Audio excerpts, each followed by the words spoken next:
नमो तस् भगवतो अरहतो सम्मा सम्बुद्धस्स। नमो तस् भगवतो अरहतो सम्मा सम्बुद्धस्स। नमो तस् भगवतो अरहतो सम्मा सम्बुद्धस्स। नमो तस् भगवतो अरहतो सम्मा सम्बुद्धस्स। बुद्धं शरणं गच्छामि, धम्मं शरणं गच्छामि, संघं शरणं गच्छामि, द्वितीयंपि बुद्धं शरणं गच्छामि, द्वितीयंपि धम्मं शरणं गच्छामि, द्वितीयंपि संघं शरणं गच्छामि, तृतीयंपि बुद्धं शरणं गच्छामि, तृतीयंपि धम्मं शरणं गच्छामि, तृतीयंपि संघं शरणं गच्छामि। इतिपिसो भगवा अरहं सम्बुद्धो विद्याचरण सम्पन्नो सुगतो लोकविदु अनुत्तरो पुरुषधम्म सारथि सत्थ देवमनुष्याणां बुद्धो भगवन्। स्वाखातो भगवता धम्मो सन्दीथिको अकालिको एहिपसिको औपनायिको पाच्यतं वेदितमो व्युतोहि। सुपटिपन्नो भगवतो शावकसङ्घो उजुपटिपन्नो भगवतो शावकसङ्घो पटिपन्नो भगवतो शावकसङ्घ। न्यायपटिपन्नो भगवतो शावकसङ्घो। यदिदं चत्वारि पुरुषाणि अट्ठपुरुषपूगल एष भगवतो शावकसङ्घो। आहुणेयो पाहुणेयो दक्षिणीयो अञ्जलिकरणीयो अनुत्तरं पुय्यं खेतं लोकशान्ति। साधु साधु साधु। वर्षावास में अमर बुद्ध विहार गुजरात से भिक्षुपति तमपद गाथा गाकर आपको समझा रहे हैं। दंडवगो गाथा नंबर 142। अलंकतो चेपी समपयेयो संतो दंतो नियतो ब्रह्मचारी। सभ्येषु भूतेषु निधाय दंडं सुब्राह्मणो सोऽसमणो च भिक्षुः। अलंकतो चेपी मयं चरेय संतो दंतो नियतो ब्रह्मचारी। सभ्येषु भूतेषु निधाय दंड सुब्राह्मणो सोऽसमणो च भिक्षुः।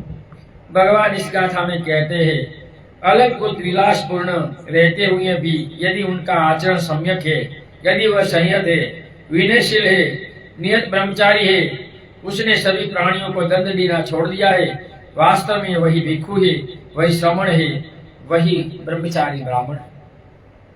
इस गाथा में भगवान कहते हैं, तथागत सम्यक संबुद्ध भगवान श्रावस्ती में विहार कर रहे थे। उस समय कौशल राज नरेश का सप्तति नामक महा अमात्य सप्ताह भर शराब पीकर नशे में मस्त रहा। तो बुद्ध काल में भी शराब था।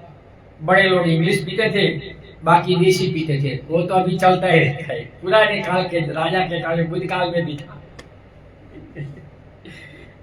7वें दिन वह अलंकृत को हाथी पर बैठकर स्नान करने निकला। 7 दिन हो गया, मस्त मज हो गया, बाकी नहाने के लिए हाथी में बैठकर निकला। उसे देख तथागत भगवान मुस्कुराए। भगवान ने देखा कि 7 दिन तक के शराब पीकर अभी नहाने जा रहा है हाथी पर बैठकर, तो भगवान मुस्कुराए। आयुष्मान आनंद ने देख लिया और भगवान से कारण पूछा कि भगवान आप हंसे क्यों? जब जब भगवान हंसे तो कोई कई घटना के बारे में हंसते, मुस्कुराते, तो आनंद को पूछता। तो भगवान बुद्ध ने कहा कि आज शाम उनके अर्हत प्राप्त कर निवृत्ति होने की बात कही। भगवान ने कहा ये जा रहा है ना शराब पी रहा, वो निवृत्त हो जाएगा, अर्हत हो जाएगा। अरे शराब पी रहा है, घर पर चढ़ा, मौज मस्ती, वो अर्हत कैसे होगा? लोगों को लगा। वह संतति महा अमात्य स्नान कर वापस उद्यान में गया। उद्यान यानी बगीचा, वहां नहाकर आया और बगीचे में घूमने गया। वहां नाचती गाती उनकी नर्तकी मृत्यु को प्राप्त हुई। जो बहुत से महिला दास दासियां ऐसे होती थी, वो नाचती थी, तो नाच नाच इनको अटक आ गया, वो मर गई। तो वो इसने देखा। इस पर वह शोक संतप्त होकर भगवान बुद्ध के पास गया। तो देखकर इनके अंदर से मेरी वजह से ये महिला मर गई, तो इसको बहुत दुख लगा और भगवान के पास जाकर क्षमा मांगकर भगवान से कहा। भगवान बुद्ध ने जैसे ही उपदेश दिया उसको अर्हत प्राप्त हो गया और आकाश से पालथी मारकर जलकर प्रवृत्त हो गया। देखो, तुरंत इनको सब शक्तियां आ गई, आकाश में पालथी मार दी और च्युत होकर वो सीधा देवलोक चला गया। जब उसे देख भिक्षुओं ने भगवान बुद्ध से पूछा कि वह उपदेश सुनने के साथ ही अर्हत को प्राप्त हुआ और अलंकृत अर्थात विलासपूर्ण जीवन जीने के बावजूद परिणित हो गया, तो ये प्रश्न हमें नहीं समझ आता। तो भगवान को पूछा। तत्पश्चात वह प्रश्न उठा कि उसे ब्राह्मण कहा जाए या श्रमण। तब भगवान कहते हैं, भिक्षु मेरे पुत्र को श्रमण ही कहना चाहिए। इसी प्रकार से उन्हें उस गाथा को, तभी भगवान ने गाथा कही कि मौत शौक में रहता हुआ आदमी एक ही दिन अर्हत हो जाता है। तो अर्हत ऐसे नहीं हो जाते, पूर्व जन्म के कोई पुण्य होते, बिना पुण्य से कुछ नहीं होता। पुण्य के बिना कुछ होने वाला नहीं है। और पुण्य तब होता है कि जब तुम 10 पुण्य धर्म का आचरण करो। इसी प्रकार अर्हत प्राप्ति के लिए किसी बाह्य आडंबर की आवश्यकता नहीं है, प्रवचित होना अनिवार्य नहीं है। तत्व को जान लेने पर गृहस्थ रहते हुए अलंकार से अलंकृत अर्थात वैभव युक्त जीवन होते हुए भी निर्वाण को प्राप्त कर सकते हैं। वो लास्ट की अवस्था है, इसके जीत में कुछ होना नहीं चाहिए। तो भगवान का काल था, इसलिए हो सकता, अभी नहीं हो सकता, क्योंकि भगवान सब जानते थे, इसलिए हुआ। भगवान को पता था, भगवान टिकाल ज्ञानी थे। जब जब समाधि में रात को बैठते थे तो सुबह देखते थे किसको धर्म, कौन श्रोतापति होगा, कौन सपुगामी होगा, कौन अनागामी होगा, कौन अर्हत होगा। तो इनको जाकर भगवान धम देते थे। बुद्ध के काल को अर्हति प्राप्ति का काल माना जाता है। बुद्ध के हयात में बहुत लोग बुद्ध हुए,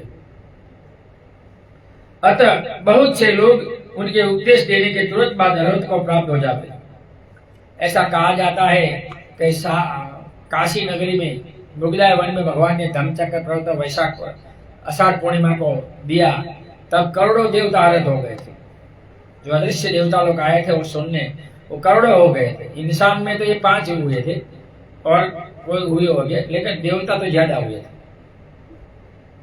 एक और बुद्ध के व्यक्तिगत का अनुभव था, दूसरी ओर उनके श्रद्धा एवं पुण्य संपत्ति का होना यह कारण था। जो मैं आगे भी बोला कि जिनके पास पुण्य संपत्ति होती है वही कुछ कर सकता है। जो 10 पुण्य कर्म होता है, जो करने वाले लोगों इनको ये होता है। पहला होता है दान, इसके जान पत्ता दान और पत्तानुमोदन, तभी पूर्ण होता। 3 हुआ। इससे आगे सील के साथ समाजशील, रुजुचित और सेवा, वृद्धों की, माता पिता की, वो 3 6 हुआ।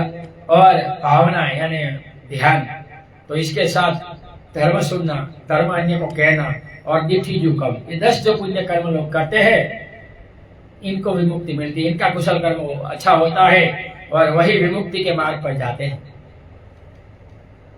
सामान्यतः कहा जाता है कि भगवान तथागत का शासन 5000 वर्षों तक रहेगा, जो 500 साल का विभिन्न कालखंडों में विभाजित होगा। प्रथम 500 साल को फल काल कहते हैं। उससे ज्यादा से ज्यादा लोग अर्हत निर्वाण को प्राप्त करने वाले होंगे। उसी प्रकार 500 साल अनागामी, 500 साल श्रोतापति और 500, इसी प्रकार 5 बाय 30 1500 साल तक काल कहलाता है। दूसरा 1500 साल क्रमशः प्रज्ञा, समाधि और शील के साधना का काल होता है, अतः इसे साधना का काल के नाम से जाना जाता है।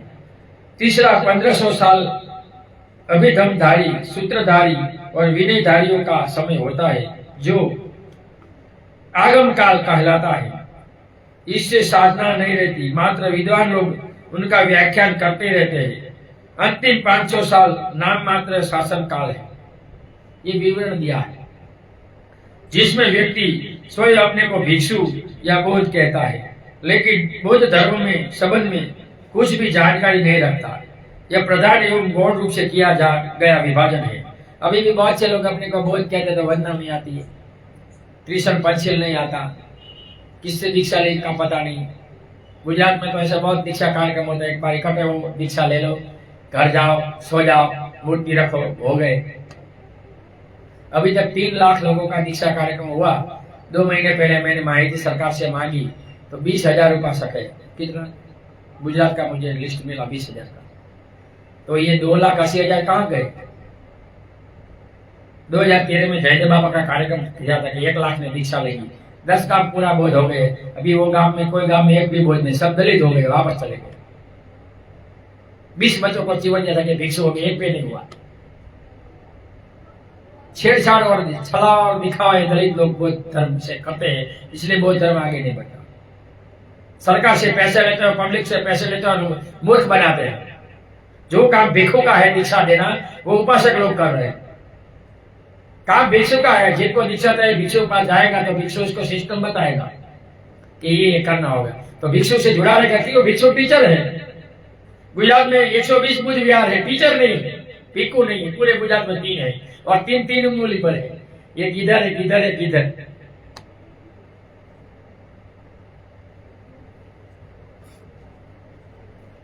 अन्यथा मात्र सूत्रधारी या नाम मात्र से भिक्षु बुद्ध काल में भी थे और आज भी कुछ कुछ अच्छे साधक भी देखने को मिलते हैं। आज अच्छे तो 1% दिखते, 90% पेटों के लिए होते हैं, ऐसा दिखाई देता।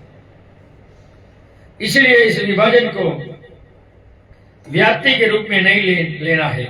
इस विभाजन के अनुसार आज का समय अभिधमधारियों का काल है, जो विभिन्न दर्शनों का मात्र विश्लेषण करते रहते हैं, शब्द का सहारा ज्यादा लेते हैं, अनुशील कम रहते हैं।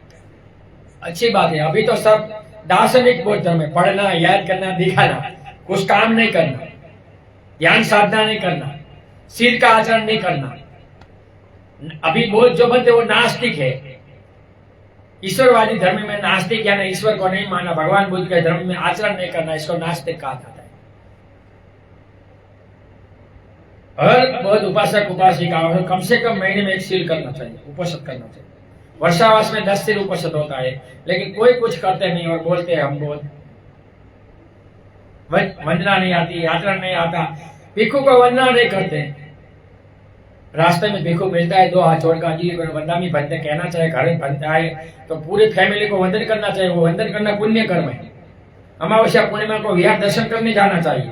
वह मोमबत्ती, अगरबत्ती, फूल लेकर, वो दान है, छोटे छोटे किए हुए दान का घड़ा भर जाता है। भगवान ने कहा है कि बारिश में घड़ा खुला रखो तो धीरे धीरे बूंदों से भर जाता है। ऐसे तुम अमावस्या पूर्णिमा को विहार जाओ, मोमबत्ती, अगरबत्ती, फूल लेकर जाओ, वो दान है। समझ लो, बुद्ध मानता नहीं है, लेकिन ये छोटा सा तो आपका दान है विहार में। तो थोड़ा थोड़ा किया हुआ दान, छोटे छोटे दान से तुम्हारा घड़ा भर जाता है। और वो छोटे छोटे दान कर्म से तुम्हारे 10 कुशल कर्म बढ़ते हैं, 3 काया का, 4 वाणी का, 3 मन का। और इससे आगे तुम्हारी दान पारमिता भी बढ़ती है।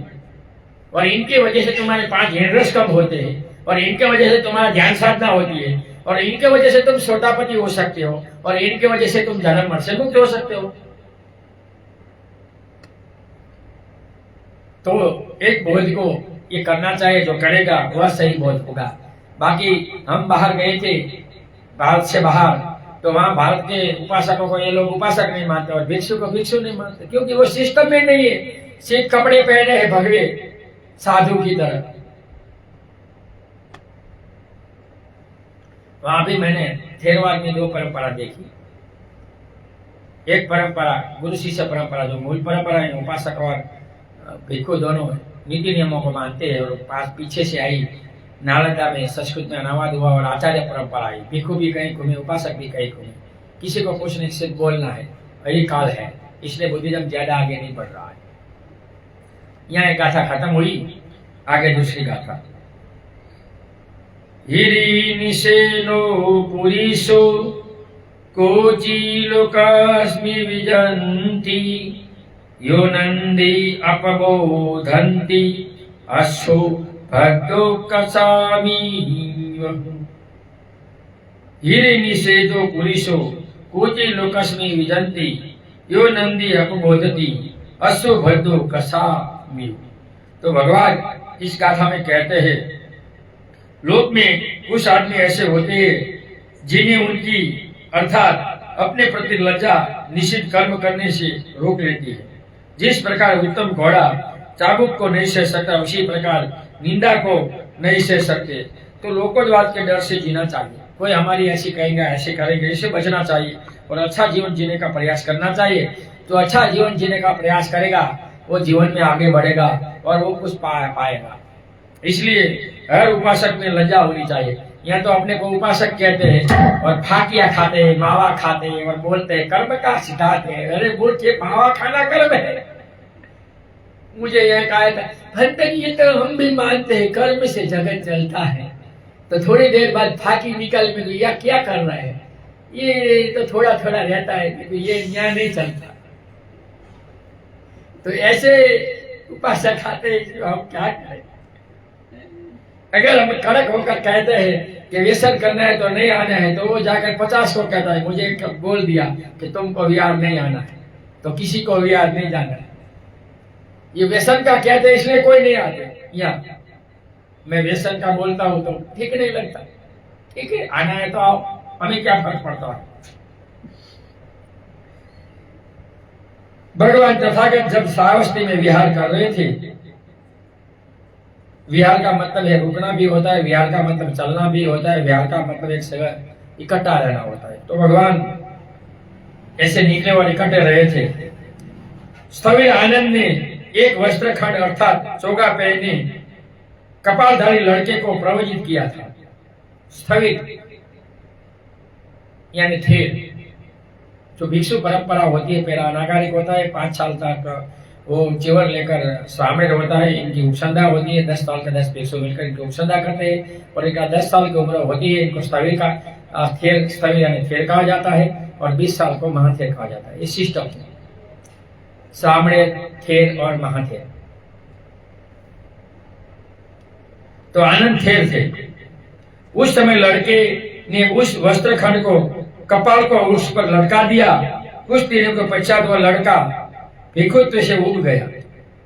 4 कारणों से लोग भिक्षु से उब जाते हैं, पता है बनते जी।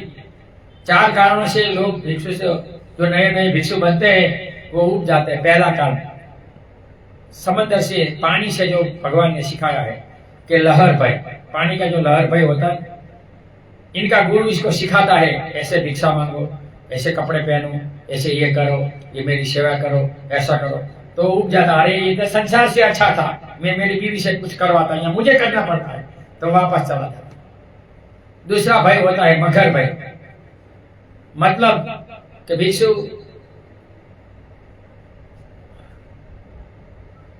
भिक्षु बोलता है सामने सामने, वो निकाल दो, 2 हाथ से निकाल दो। मगर भाई गुरु बोलता है एक बार भोजन लेना है, शाम को कुछ नहीं खाना है, सुबह भी नहीं खाना है, तो वह जाता रहे मैं 3 वक्त 4 वक्त खाता है, या एक ही दान खाने भूखे मर जाऊंगा, नहीं रहना, भाग जाता है, जीवन छोड़कर भाग जाता है। तीसरा है वमल भाई, जो पानी में वमल आता है ना, तो वमल भाई क्या है, वो संसार में जाता है तो संसार स्त्री पुरुष का मौज मजा देखता है। थोड़े दिन बाद लगता है कि मैं भी संसार चला जाऊं, दान धर्म करूंगा तो चलेगा, इसमें नहीं रहना, वापस चला जाता है। और चौथा है मछली का भाई, जो मछली बड़ी मछली खा जाती है ना, तो वो भाई क्या है कि कोई ऐसी महिला मिल जाती है बाजार में कि चल शादी कर ले मेरी शादी, तो वो कहे अरे ठीक है, अकेला था, भिक्षु था, तो चलो चला जाओ, तो भी चला जाता है। या कोई बिजनेस करने वाली महिला मिल जाती है, मुझे शादी कर लो, तो चला जाए। तो ये 4 कारणों का जो 4 भय है, वमल भय, मगरमच्छ भय, लहर भय और कुंभीर यानी मछली का भय, ये 4 भय के कारण भिक्षु वापस चले जाते हैं। तो ऐसा ये भिक्षु भी जो लड़का था ये भी रुक गया, अरे इससे अच्छा तो ये था, अभी तक मेरे पास 5 लड़के आए भिक्षु बनने के लिए, तो मैंने विनय पटक दिया, ये पढ़ लो बाद में आओ, अभी तक एक नहीं आया, अरे ये तो नहीं हो सकता, मेरे को जाकर सो जाओ, हम भी ऐसे ही आए हैं। बाद में पढ़ा तब पता चला कि हम तो मछली की तरह एक पेटी में पूर गए, पहले पता होता तो नहीं आते, अभी नहीं इधर के नहीं इधर के, वापस भी नहीं जा सकते, रह भी नहीं सकते, क्या करें। वो होता है ना, सांप ने छछूंदर को कहा, ऐसा परिस्थिति हो गई, नहीं निकालते नहीं अंदर जाता। सोचा कि उस वस्त्र को कपाल को लेकर भीख मांगने जाओ।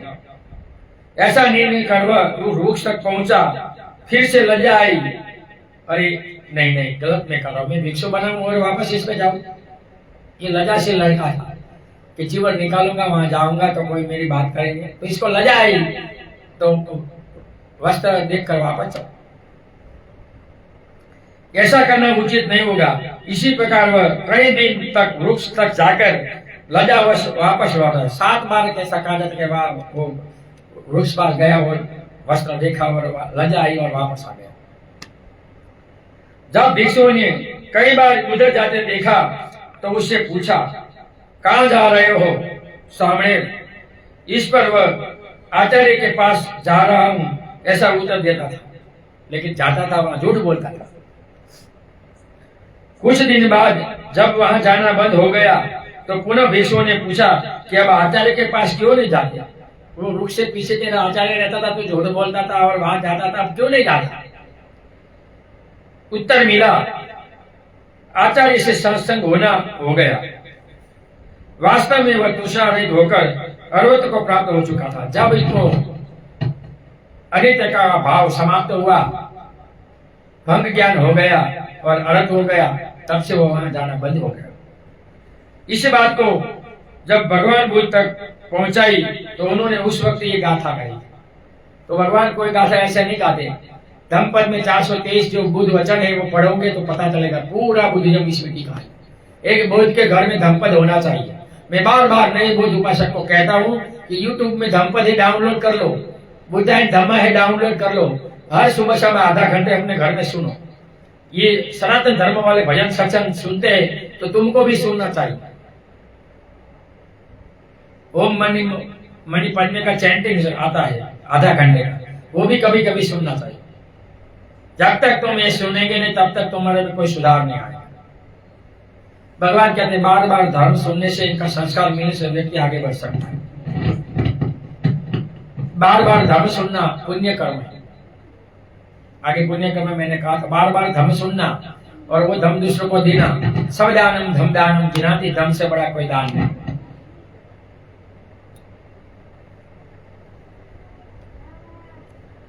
प्राय इस प्रकार की मनोदशा हर एक इंसान की होती है।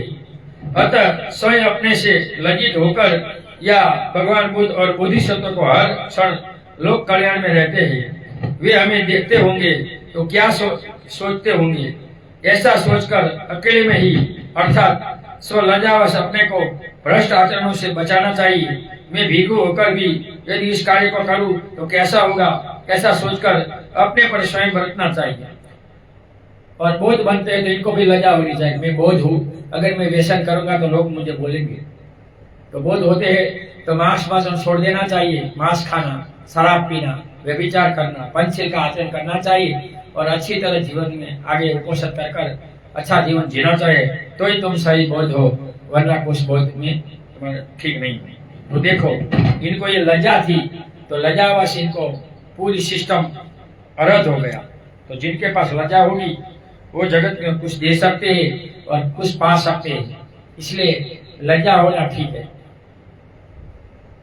यहाँ एक गाथा खत्म हुई, आगे 144वीं गाथा दंड भगो।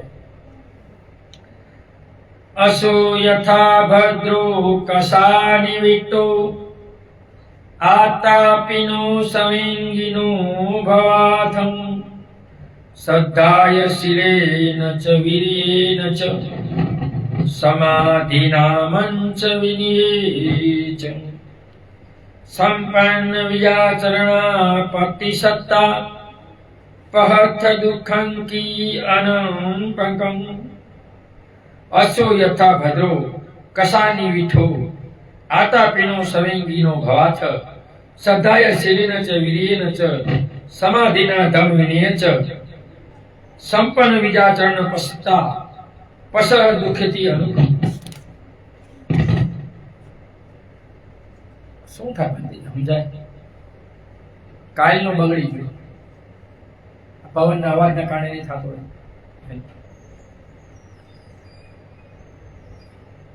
भगवान कहते हैं जैसे चाबुक खाए बिना उत्तम घोड़ा प्रयत्नशील सवेग युक्त होता है उसी प्रकार श्रद्धा शील वीर्य समाधि और धर्म मनुष्य से युक्त प्रतिभावान सम्यक ज्ञानवान बनकर महादुख का अंत कर सकता है। अगर उपासक है तो भी इनमें श्रद्धा होनी चाहिए।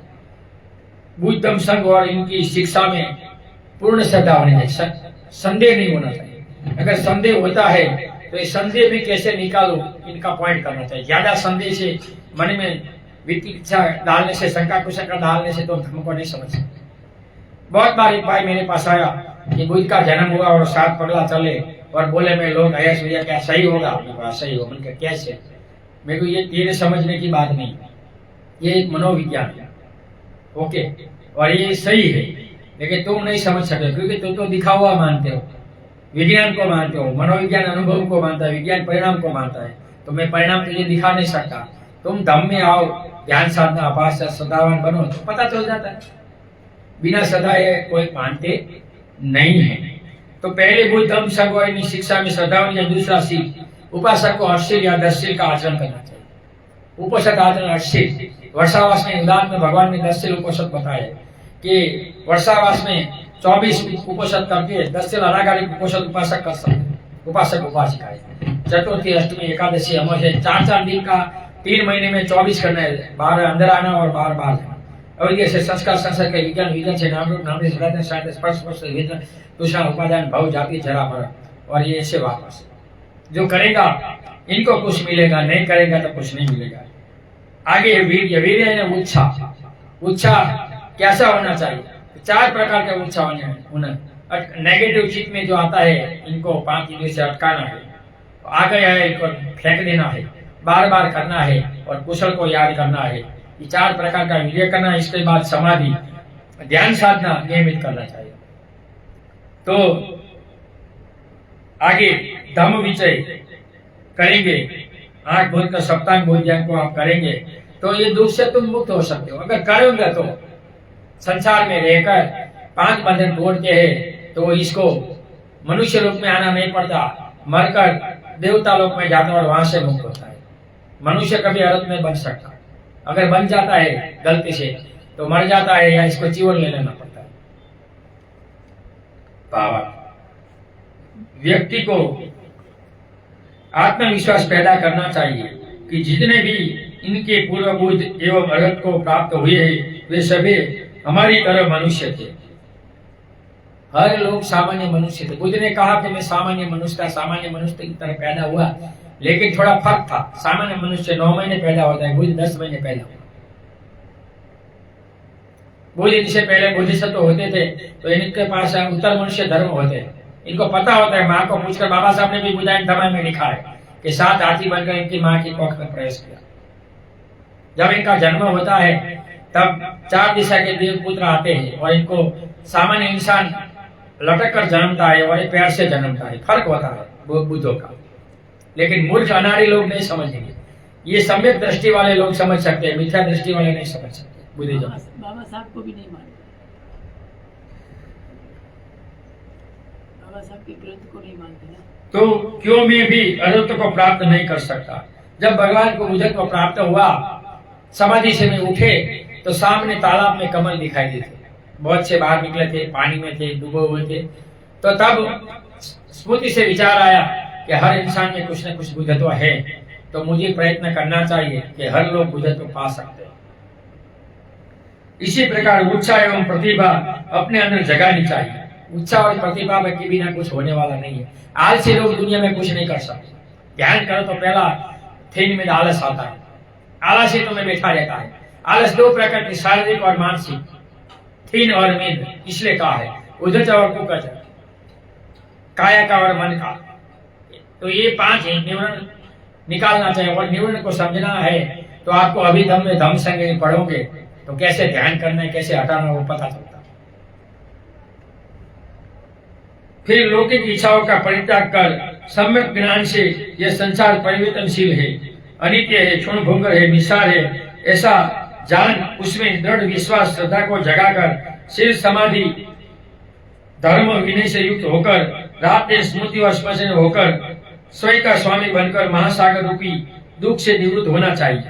क्या कहा कि सम्यक अनित्य जगत है, जगत परिवर्तित है, हम छोटे थे, युवा हो गए और मर जाएंगे, और क्षुण भंगुर है, एक एक पल में ये संसार पानी की तरह है। विपश्यना करेंगे तो इनका अनुभव होगा क्षुण भंगुर का। निसार, इस संसार में कोई सार नहीं, संसार तृष्णा का दास है, इस संसार में कुछ साथ आने नहीं, खाली हाथ है, खाली हाथ जाना है। और संसार में जो काया का दुख उधर होता है कोई नहीं ले सकता, और मरते वक्त कोई नहीं बचा सकता। ये संसार निसार है, संसार में कोई सुख नहीं है, फिर भी लोग संसार में दौड़े जा रहे हैं।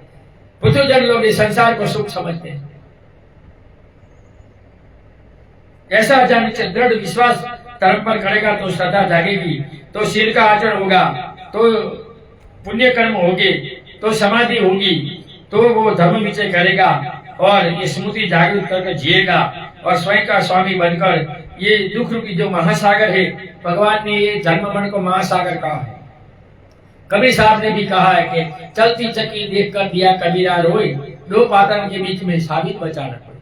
जन्म मरण रूपी जो चक्र है इसमें कोई नहीं बच सकता, और वो चक्र भगवान बुद्ध ने जान लिया, तो इसलिए भगवान कहते हैं कि इससे मुक्त होने के लिए प्रयत्न करो। यही वस्तु जीवन का उद्देश्य होना चाहिए कि दुख रूपी जो संसार है इससे मैं कैसे विमुक्त हूँ। मैं वो हर व्यक्ति का, हर बोध का वो गोल होना चाहिए कि जन्म मरण में मैं आया हूँ, मैं इससे मुक्त कैसे हूँ।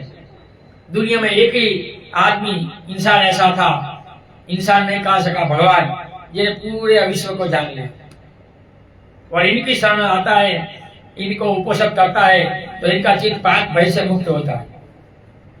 हर इंसान के चित्त में 5 भय होता है। पहला भय मृत्यु का, दूसरा भय देव देवता पीर पितरों का, तीसरा भूत प्रेत का, चौथा हिंसक प्राणी जैसे पशुओं का, और 5वां लोग क्या कहेंगे हमारा क्या होगा। हम भूत बनेंगे तो लड़के को कौन बीवी देगा, तो यहाँ भी कोई नहीं देने वाला। कैपेबल बनो तो देगा। बहुत से मेरे पास आए बनते कि हम भूत बनना चाहते हैं, लेकिन हमारे लड़के को लड़की मिलनी चाहिए। मैं कहाँ से लाऊं, तेरे लड़के को भिखू बना सकता हूँ मैं अकेला हूँ, मेरा शिष्य बना, अरे ये तो क्या, तो मेरा काम थोड़ा, हम ब्रह्मचारी है, हम अकेले, हम कहाँ से लाए। और हमें नीति नियमों में भी नियम है, 4 संघा विशेष में 5वां संघा विशेष है, 13 संघा विशेष में, कि किसी को नहीं बोल सका तुम इनकी बीवी बन, तो इनके साथ था। सप्त ब्रह्मचर्य भिक्षु को होता है, तो वो क्यों है इसमें पढ़े। यहाँ ये गाथा खत्म हुई, लास्ट भी गाथा दंड वगु की है 101-45 की लास्ट भी गाथा मैं गाकर आपको समझाने का प्रयत्न करूंगा। उदकं ही नयति नेतिका उसुकानयन्ति ते जनम् दारुणमयन्ति तक्षका अक्तान गमयन्ति सुवर्ता। उदकं ही नयति नेतिका उसुकानयन्ति ते जनम् दारुणयन्ति तक्षका अंतान दमयन्ति सुवर्ता। भगवान इस गाथा में कहते हैं कि नहर बनाने वाले पानी ले जाते हैं, बाढ़ बनाने वाले बाढ़ को सीधा करते हैं, बड़े लकड़ी को ठीक करता है। ऐसे ही सुशील सुरवती जन अपना चित्त को खुद को दमन करता है। आत्ता भर दीपो भव, खुद का दीवा देख लेता है, खुद का मन को कैसे, मन से मन को कैसे आगे बढ़ाना है इनको पता चल जाता है।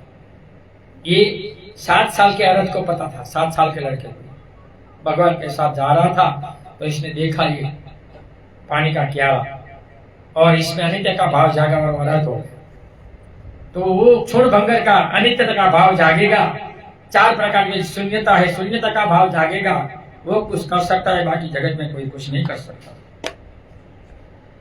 संसार में जन्म लेने के पश्चात कुछ न कुछ जीवन पालन करने लिए पढ़ना पड़ता है। बहुत से संसार में जीते भी बच्चे होते हैं, तो इनको जिलाने के लिए, खाने पिलाने के लिए कुछ देना तो पड़ता है। जीवन पालन की सभी सामग्री होने पर भी व्यक्ति बिना कार्य किए नहीं रह सकता, यह प्रकृति का नियम है। तब क्या यह अच्छा नहीं है कि बुद्ध और बोधिसत्वों के द्वारा प्रतिपादित धर्म दर्शन का अध्ययन करें? बोधिसत्व यानी डॉक्टर भीमराव आम्बेडकर ने भी बुद्ध दर्शन पाया है और एक बड़ा पुस्तक लिखा है, द बुद्धा एंड धम्मा। इसलिए ये फोटो बाबा साहब का रखा है कि वो संत बाबा साहब, बोधिसत्व बाबा साहब है, जिसने इंडिया को बुद्धिज्म दिया है, इस देश को। वो चाहते तो ख्रिस्ती या मुसलमान बनकर विदेशों का धर्म ले सकते हैं, लेकिन नहीं लिया। वो पूरे राष्ट्रवादी थे। भारत का धर्म जो यहाँ से दुनिया में गया है, वो धर्म बाहर के देशों में जाकर पढ़कर लाकर एक अच्छा पुस्तक दिया, बुद्धा एंड हिज धम्मा। पढ़ो, इनकी बात मानो। इनका लास्ट गोल था बुद्धिज्म में जाना। ये अभी कल इंडिया बंद था। क्यों बंद था? अनामत के विरुद्ध में सुप्रीम कोर्ट में जो कोटे की बात हुई, तो लगा कि अनामत खत्म हो जाएगा। तो ये अनामत बाबा साहब ने नहीं दिया है, ये अनामत मिस्टर गांधी ने दिया है। बाबा साहब ने तो हक मांगा था, लेकिन हक नहीं ले सके। पूरे इंडिया में ज्वाला फेंका हुआ और बहुत लोग मरने को मारते थे, तो सोचा कि जिसके लिए मैं कुछ लाया हूं वो ही नहीं रहेंगे तो क्या होगा। तो रोए हुए आंखों से पुनः पैक किया बाबा साहब, और इसके बाद बुद्धिज्म लिया और कहा कि फेंक दो अनामत और बुद्धिज्म खुद बन जाओ। ये अनामत फेंकने के लिए बाबा साहब ने बुद्धिज्म दिया है, लेकिन अभी तक मूर्खों को पता नहीं है। और बौद्ध और ऋषिकेश में भी जाति डाल रहे, क्योंकि इनको राजकारण लड़ता था मूर्ख लोगों को, अज्ञानी अनजन। तो वो बौद्ध लिखो और जाति भी लिखो, बिगाड़ दिया। फेंक दो, धार्मिक लघुमती बन जाओ कि मैं बौद्ध हूं, और बौद्ध बने तो नामांतर धर्मांतर स्थलांतर करो। पहले सरनेम चेंज करो, बुद्ध के सरनेम रखो, और दूसरी जगह जाकर नए नाम से जियो, या तो तुम्हें पुराने नाम में पहचानेगा। तो बोधिसत्व जो प्रतिपादित धर्म करते हैं, इनका अध्ययन कर इनके पीछे जाना चाहिए। लेकिन बाबा साहब बोधिसत्व थे। बुद्धा एंड धम्मा का लास्ट पेज पढ़ लेना, जो 4 प्रतिज्ञा बोधिसत्व की दिलाई थी। लेकिन इनके लोग अभी तक इसको नहीं माने। एजुकेट और जो 3 ग्रंथ में बाबा साहब ने बताया, वो अभी तक इनके लोग नहीं समझ सके। एजुकेट यानी वो शिक्षित होना है, तो 7 नंबर का ग्रंथ पढ़ो, 6 नंबर का रीड इन हिंदुइज्म, पता चल जाएगा तुम्हारे गुलामी का मूल कौन सा है, तब आप शिक्षित बन सकते हैं।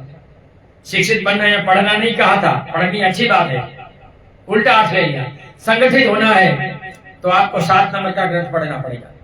प्राचीन भारत में क्रांति और प्रतिक्रांति, इस देश का इतिहास कौन सा है वो पता होना चाहिए। नहीं है इसलिए तुम महाभारत को अपना इतिहास बना रहे हो। महाभारत करोगे तो घर में महाभारत करेगा ना। और तीसरा ग्रंथ है, संघर्ष करना है तो 10 नंबर का ग्रंथ पढ़ना चाहिए। 5 प्रकार के स्पेशल इसमें है, जो धर्म का हृदय है, सनातन धर्म का, हिंदू धर्म का। जब तक धर्म प्रथा रहेगा तब 5 प्रकार की अस्पृश्यता रहेगी, ऐसा बाबा साहब डॉक्टर भीमराव आम्बेडकर ने 10 नंबर के ग्रंथ में कहा है। धार्मिक, सामाजिक, आर्थिक, राजकीय, ये जातिवाद कभी नहीं जाएगा, इस देश में रहेगा। जब तक तुम बाबा साहब के मार्ग पर ये जातियां फेंक कर बुद्ध नहीं बनते, तब तक कुछ होने वाला नहीं है। जब तक हम बोधिसत्व बाबा साहब के मार्ग पर नहीं चलेंगे, तब हम सच्चा बुद्ध नहीं बन सकते।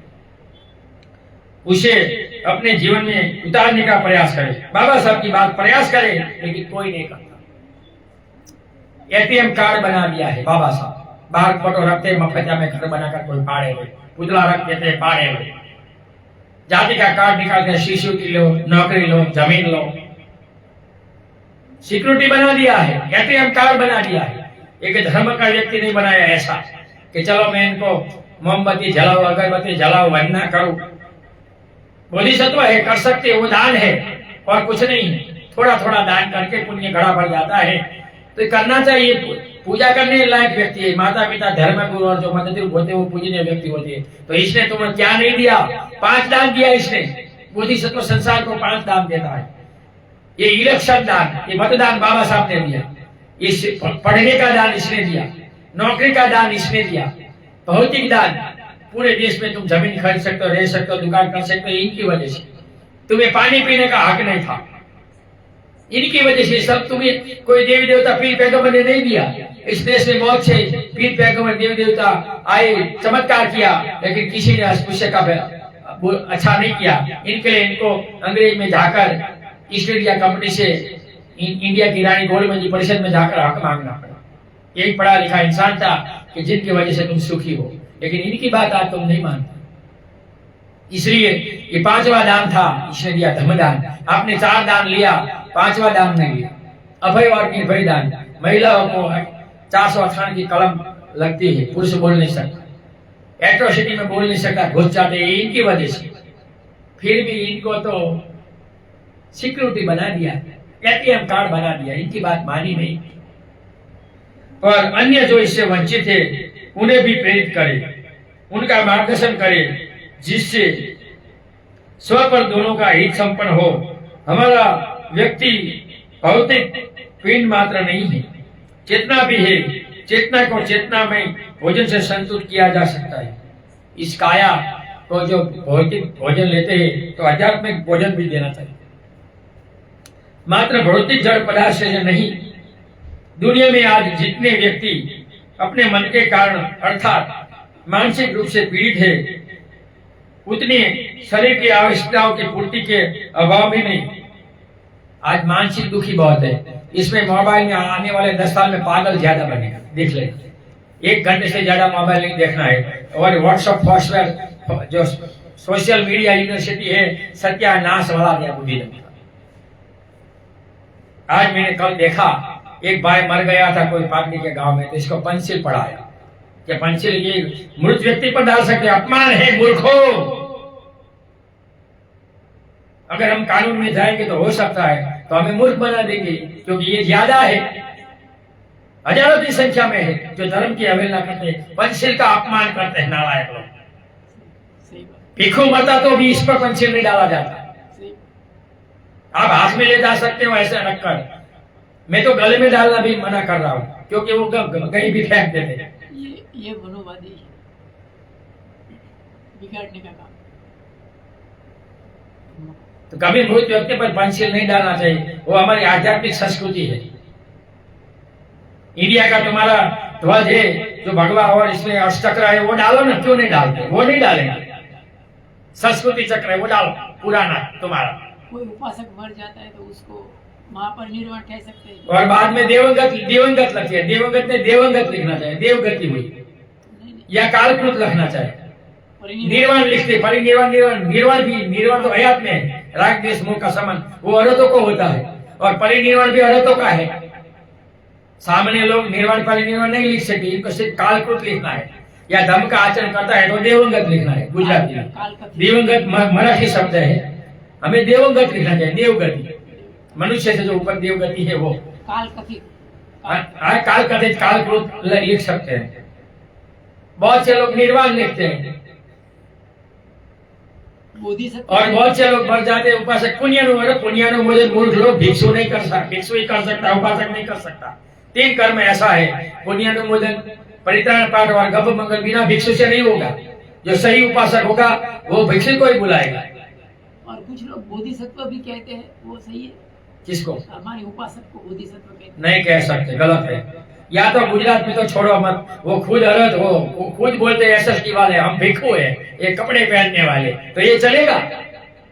वो दांत मार दिया एसएसटी वालों ने। मूर्ख है, अज्ञानी है। एक बार हमें कानून के शिकंजे में ले जाना पड़ेगा वो संगठन को, तब सीधा होगा, तब तक नहीं होगा। आज जितनी सेवा समाज का एक अनुभवी धार्मिक व्यक्ति कर सकता है, उतनी सेवा दूसरा नहीं कर सकता। जो धार्मिक व्यक्ति होता है, जो बुद्धि को समझता है, वो अवश्य समाज सेवा करेगा, दूसरा नहीं करेगा। लेकिन श्रद्धा ही नहीं है तो कैसे वो सेवा करेगा? 10 पुण्य कर्म व्रत जो श्रद्धा के कारण धर्म सुनेगा तो इनको पता चलेगा मुझे ये करने मेरे हक है, फर्ज है, तो करेगा। तो प्रज्ञा है इसको खिलेगी तो वो करेगा, वरना कैसा करेगा। जितने लोगों को रोटी मकान की आवश्यकता है उतनी भी आवश्यकता धर्म की है। खाने के बिना काया नहीं चलती, ऐसे धर्म के बिना मन नहीं चलता। क्योंकि बुद्धिज्म एक मनुष्य का धर्म है, संसार में कैसे जीना वो दिखाता है। ये ईश्वरवादी धर्म नहीं है, इसलिए हर व्यक्ति को धर्म की जरूरत है। हर छोटा बच्चा है वो धर्म के बिना, खिलौने के बिना नहीं जी सकता। तो अगर लगने वाला खिलौना इनके हाथ में है तो वो निकाल कर दूसरा देना पड़ता। ऐसे लोग धर्म के बिना नहीं जी सकते, इसलिए बाबा साहब ने कहा ये छोड़ो और ये लो। फिर भी इनके लोग इनको नहीं लेते। यह सदियों से हो रहा है, सदियों तक रहेगा। अर्थात जब तक संसार में दुख है तब तक धर्म दर्शन की आवश्यकता रहेगी।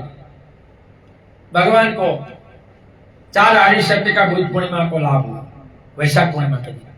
संसार में दुख है तो यहाँ भगवान सत्यवादी है, इनका कारण है हेतुवादी है, इनका मार्ग है आशावादी है, और अष्टांग मार्ग उपाय तो क्रियावादी है। क्रिया करोगे तो कुछ मिलेगा, मार्गदाता है, मुक्तिदाता नहीं। चलना तो खुद को पड़ेगा। विज्ञान के अभाव में यह संसार किसी भी तरह भी रह सकता है, लेकिन धर्म के अभाव में कभी भी नहीं रह सकता। जो धर्म से जिएगा वो सही दान सेवा धर्म आचरण माता पिता की सेवा पुण्य कर्मों को करेगा। जो नास्तिक रहेगा वो कुछ नहीं करेगा।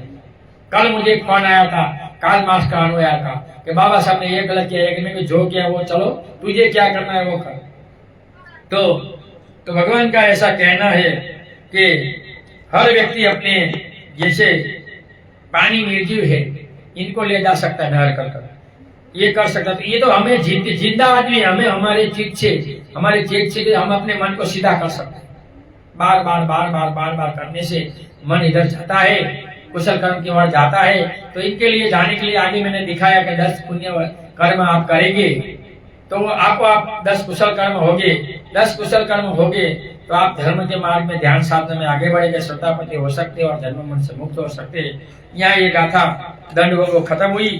कल हम 8:15 बजे आएंगे, 11 बजे को पढ़ेंगे। हमारा समय हो गया है। एक पंते जी भी आए हैं, मंगल बोधि जी। पंते जी क्षमा चाहते हैं। नमो बुद्धाय। पंते जी आज हमारे पास आए हैं। ऑनलाइन सुनने वाले और सामने भी बनते जी है। सुनने वाले सभी लोगों के भाषा के कारण, मेरी वाणी के कारण मैंने समझाने का जो प्रयास किया वो हुआ। फिर भी मुझसे कोई गलती हुई है, किसी को दुख लगा है तो 2 हाथ जोड़कर क्षमा चाहता हूँ। ऑनलाइन और सामने सुनने वाले सभी लोगों से इस सुने हुए धम्म का मैं पुण्यानुमोदन करता हूँ। इस सुने हुए धम्म से आप लोग सुखी हो, निरोगी हो, आपका कल्याण हो, आप धम्म में डटे रहो और मार्ग में आगे बढ़ो और दूसरों को भी बोझ बनाओ। ऐसी भिक्षुपति की मंगल कामना। नथि मे शरणम अयम बुद्धो मे शरणम वरम एतेन सच्चवचेनं होतु मे जय मंगलम। नथि मे शरणम अयम धम्मो मे शरणम वरम एतेन सच्चवचेनं होतु मे जय मंगलम। नथि मे शरणम अयम संघो मे